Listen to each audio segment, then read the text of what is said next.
You are in the middle of a job, and suddenly everything stops. A detail was missed, or a handoff was late, and now you have to clean up someone else's mess. In that moment, as you draft an angry message or vent to a coworker, your frustration feels completely justified. You might tell yourself you are just being honest, or simply telling it like it is. But if we look at a logic model of that reaction, it falls right here, below the line. It is emotional leakage that creates an entirely new problem, defensiveness, stacked right on top of the original mistake. We need our communication to look like this, right side, above the line, where the focus remains sharp and organized. Take a second right now and grab a pen and paper, or open a digital note. Write down one specific frustrating workplace issue you are dealing with today.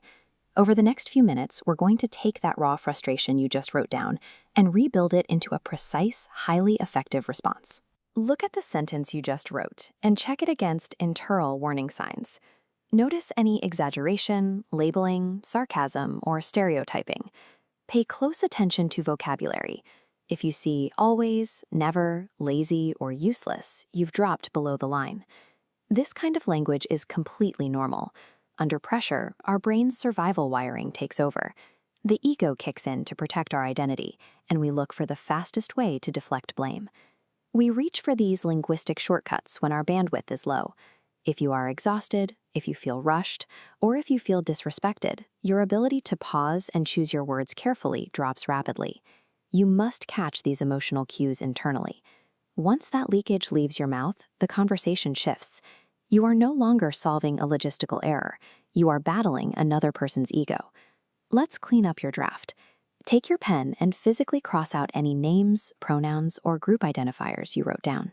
Now, replace those crossed out words with a clear description of the physical object involved or the specific step in the process that broke down. Imagine an install crew arriving without materials. If they say, "The office never gets this right," they attack an entire department.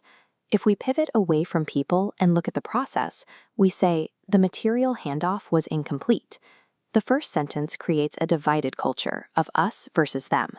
The second sentence isolates the exact logistical failure so it can actually be addressed. Turning your teammate into the problem is a tactical error. When people get defensive, they hide mistakes, and that guarantees the operational failure will happen again. We use the Fry pattern: behavior, impact, standard, and next step. For example, a missed update. Behavior: we didn't get the update early enough. Impact: to reset the customer well. Then set the expectation. Next step: we need the call before the schedule slips. Look at your piece of paper.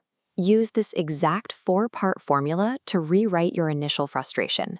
Define the behavior, state the impact, reinforce the standard, and define the next step. Taking the time to replace your initial emotional reaction with this precise formula is the exact difference between complaining about a workplace culture and actively leading one. Read your final sentence. Perform a quick delivery audit to make sure it holds the operational standard high without degrading the teammate on the receiving end. If you are a leader, your responsibility here is massive. The culture of your team is defined strictly by the language and behavior you tolerate during moments of tension. We have to acknowledge that everyone, regardless of experience or job title, will naturally drop below the line when pushed. Frustration is inevitable. Our culture is not built on the impossible expectation that you will never feel angry. It is built on the speed at which you notice your biological reaction, pause, and pivot back to the facts. Below-the-line behavior expands the problem. Above-the-line behavior clarifies the solution. Talk about the issue, not the person.